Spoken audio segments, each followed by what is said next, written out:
We got these big 4x6 beams that we're going to be using to build a foundation for our next gazebo build. So let me get these cut and then we'll put them in place. I'll show you guys what we've gotten done so far.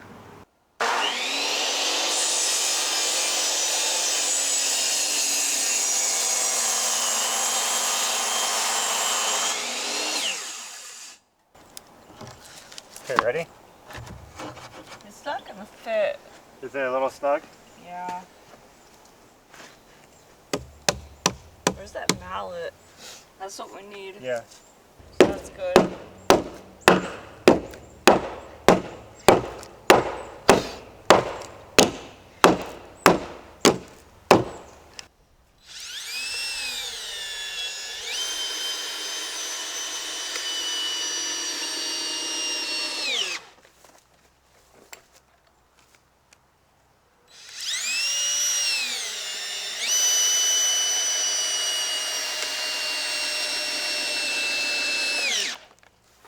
This is the wood foundation that we built for our next gazebo build. These are 4x6 treated lumber that we bolted together with lag bolts. I know it looked like we were building it backwards there, trying to put the wood under the foundation that we already built. I don't know why we did it that way, it just seemed like the thing to do at the time. But there it is. The next step is actually going to be anchoring it down to the ground because we don't want this thing blowing away on us. So we're going to get some earth anchors and hold this thing firm to the ground. And here they are. These are solid cast aluminum earth anchors, and these are made for anchoring all kinds of things into the ground and keeping them secure so they don't go anywhere. Now they come in all different lengths and sizes and styles. I got some 18-inch ones because I think that's enough for where we are. I'm going to be using cable to tie this one down because this one is a bit higher than our last one. I just needed a little more length. So we'll get this anchored in.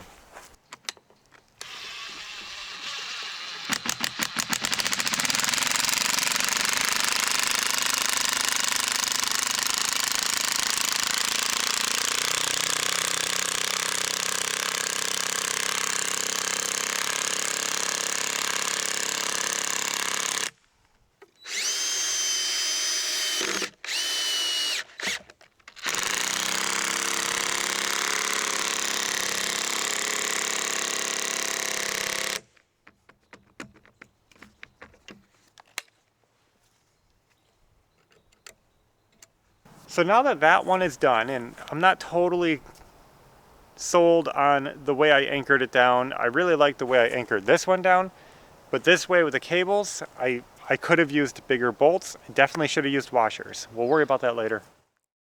And now I wanted to show you guys this before we go. I did come back out here this morning and we reset these anchors. What I did was I dug down and I set them even deeper in the ground so that we can grab some of that firm subsoil and not this loose fill that we put on top. And I also replaced all of these bolts with bigger, heavier duty bolts with big washers on them so that these anchors are secure and not going to pop off. They're anchored in the ground firmly.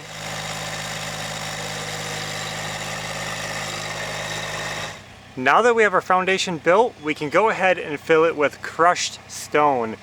This rock is our floor of choice just because it's flood-proof, it's durable, long-lasting, and not slippery. And we don't have to worry about things hiding under our flooring like we would with wood decking. So we just decided to pack this thing full of stone.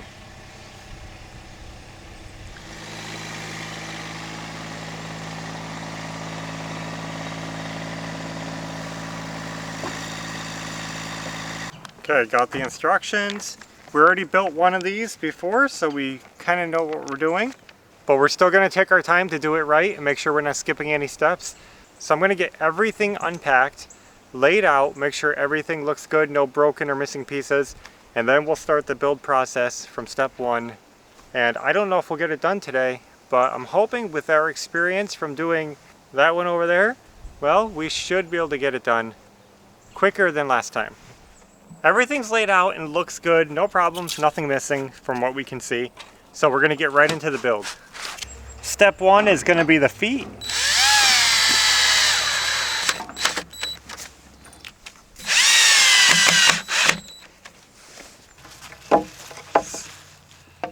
So it goes down. Step 2 is attaching the cross member. And we're going to do it again on the other side. Step 3 is going to be installing these angled brackets for structural support. I guess I shouldn't call them brackets, they're braces more than brackets. These T-nuts just grab into the wood. Can you grab that leg and pull it that way a little bit? Yeah. And we're also going to do this on the other side as well. Okay guys, we got both our side pieces ready. Now we're moving on to step 4, which is building the side bracing. We'll try our best to work with this. Not too tight yet, because I want to make sure we can move them if we need to. Yeah, that's fine. This other one was step 5. We're moving on to step 6. Lifting up the sides and tying it together. This is going to be a fun one. You know, we're just simple people here. I'm thinking about hooking it on here like this. Okay. And then standing it up.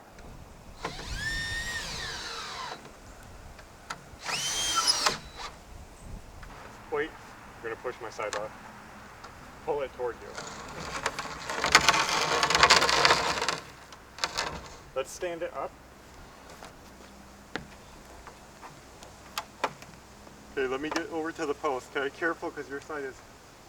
Actually, you get that side, I'll get the heavy side. So, go ahead.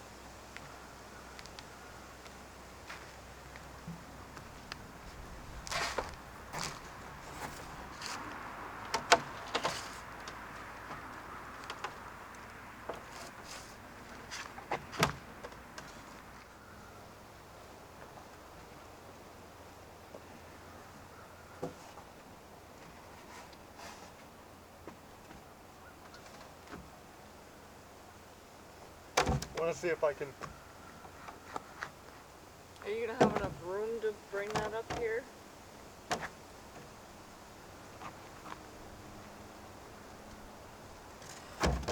Let's not tumble.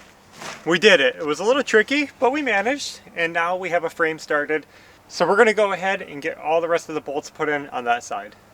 Step 7 is going to be putting this side on.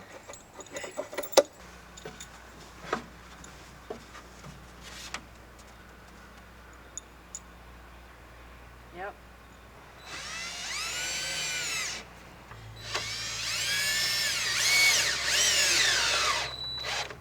Step 8 is going to be putting together these first sets of rafters.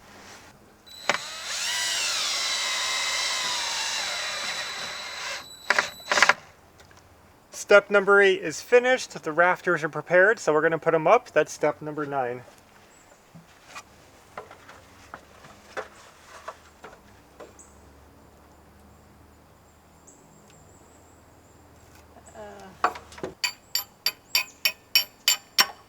Okay.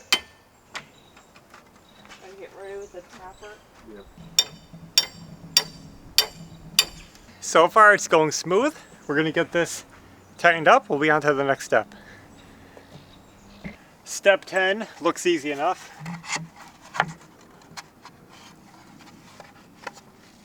Just hook these together. Step 11.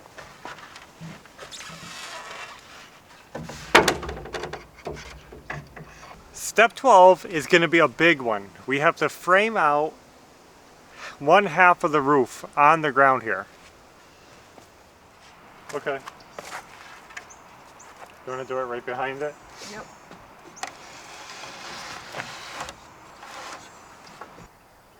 $3.91. Wow, there's a lot of these screws we're gonna have to be using. Ugh. Picture, you're gonna be doing all this. Yeah. So look how many we got to screw in here.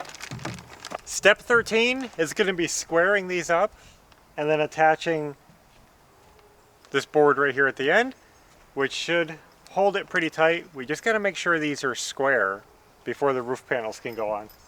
Nothing too exciting in step 14. We're just going to carry on adding our purlins across the roof here.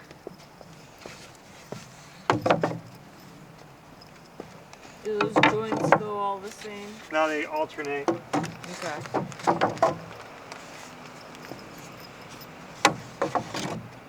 Well, I don't know, guys. It is turning like winter out here. I'm glad we're not cooking in the sun, but it's chillier than usual.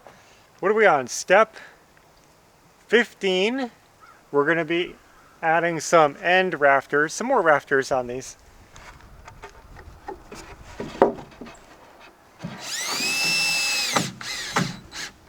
Now step 16 seems out of order to me because they want us to add these little T-nuts into the back of this rafter that we just attached, and it would have been a lot easier to add these in before screwing them on. Step 17 is going to be the roof panels. Is this right?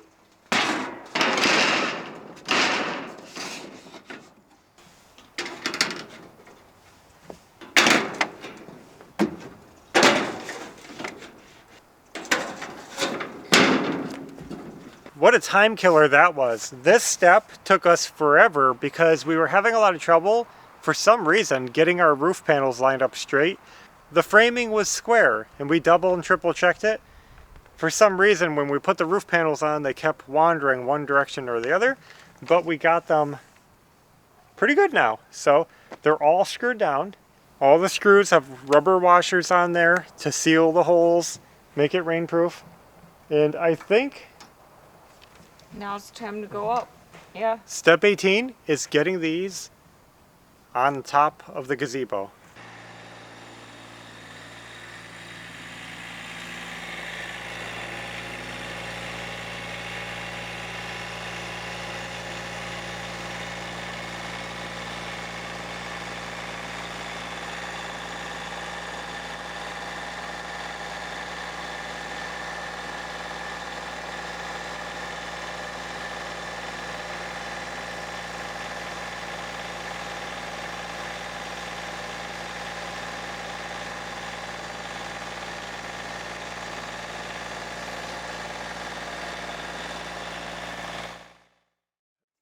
Wow, so that was a little bit of a struggle, but we got it and it's all secure.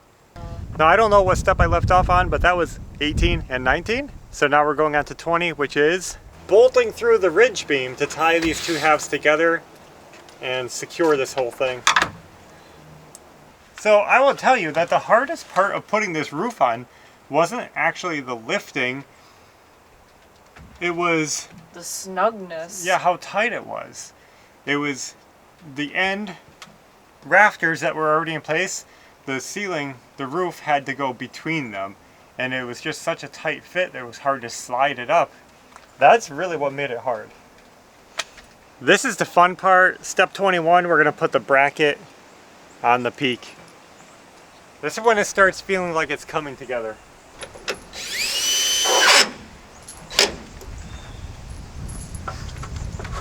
Step 22, we're going to come back inside and attach our rafters with some Rafter brackets. rafter brackets. We're on step 23 now, and we're going to be putting these decorative, I guess, trim pieces along the outside of the edge of the roof. And you might notice that we added a special step in there, a custom drip flashing on the edge. That wasn't in the manual, but we did it anyway. So I'm going to work on these on the edge of the roof. We're still going with the edge trim. Steps 24, 25, 26 is just continuing to wrap this trim all around the roof, and it's coming out okay. Unfortunately, it's starting to rain and we're kind of fighting it. You see everything's wet. Doesn't make it easy, but we're going to try to fight through this.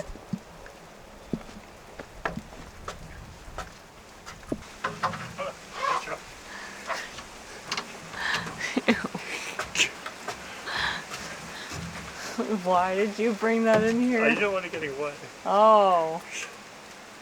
You can stop it if you want. No, I'll just let people look at my... whatever this is. Okay. 1117. This is step 27. Kind of tricky. Not too bad though. All right, the ridge cap assembly is finished. This is kind of unique because you build the ridge cap and you put these wooden stiffeners in it and you screw it all together. That way we can just throw it on the roof and then we screw it up from the bottom into the wood. So that the ridge metal is screwed to the wood and then the roof is screwed to the wood from the bottom. So you don't actually have to get up on the roof to attach this. And that is step 29. Yep.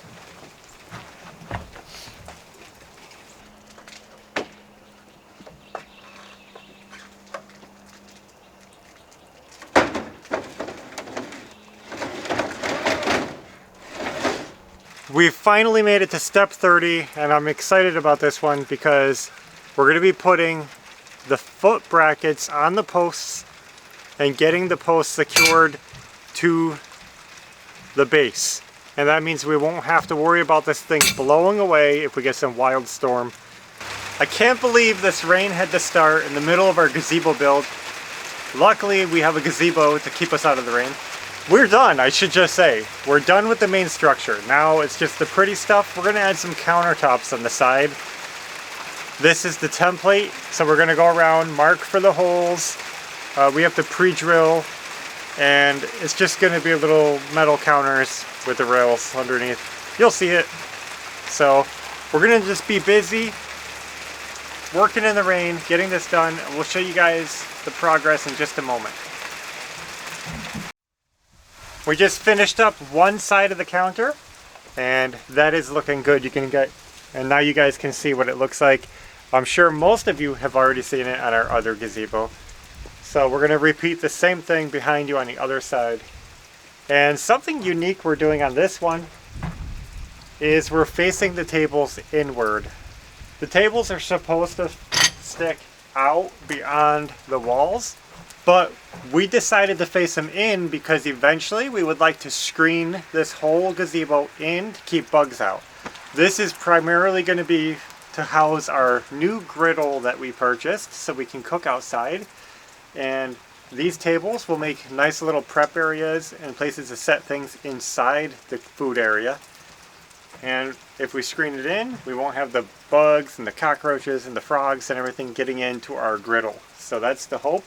For now, we're going to just start small and we'll add to this later as we figure out the best way to go about screening it in and sealing everything off. Oh man.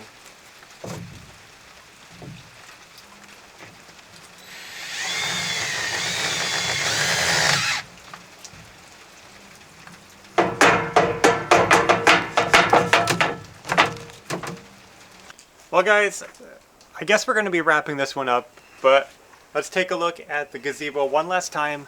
I know it's just out of the box, just a stock product that we threw together, nothing custom or crazy, but this is still the beginning of something really cool, which is us cooking outside and having more outdoor living space. We really want to transform this property to make it fun to be outside, and I think this is a nice step forward.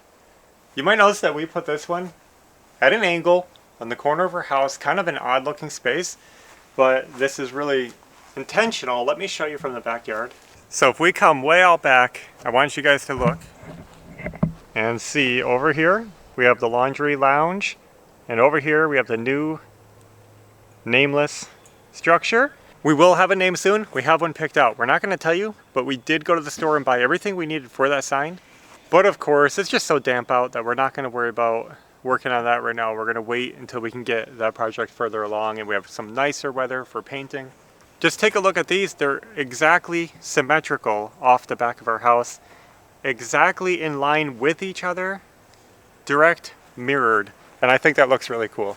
We placed them on the corners of our house because we wanted to not obstruct our view from out our windows. If we're sitting on our back porch or we're sitting in our dining room, we want to look out our window and see like this wide range. So by putting them at angles like that, you can have like this view where, you know, that angular view is kind of parallel with that side of the gazebo. Does that make sense? So you get a wider range without this structure blocking it. And it's on the corner of the house. If you look out the side, you have that view. If you look out the back, you have this view. It also ties into the grand plan of our property of how we want a walking path going across the back of the house, connecting them and wrapping around the house so they're kind of in that path. And we're gonna have another path right here, where is it? Behind that gazebo, because we're gonna be putting something else right in front of the blue car. So everything is planned out for a lot of future things, but I just wanted to show you the symmetry and the design of not blocking our view to our backyard. And we also want to run some water lines to these later when we get to that project. So they're in a good placement for water lines and things that we want to do later on. So another thing that I did was I placed these exactly at the same height with each other. They're completely even across the yard, and they are a little bit higher than the floodplain, so our property is in a flood zone. And luckily this whole year we never flooded. It was such a great year, and the property, everything made it fine. But if we ever have one of those hurricanes come through and we get some flooding, both of those structures should stand out of the water. That way the wood doesn't get damaged. You know, I don't want water soaking up into the legs if I can help it. Well guys, I guess that's all we have for now. We got some big work accomplished, and we're gonna keep moving forward and try to finish this house up. So thanks for watching, and until next time, take care. Bye.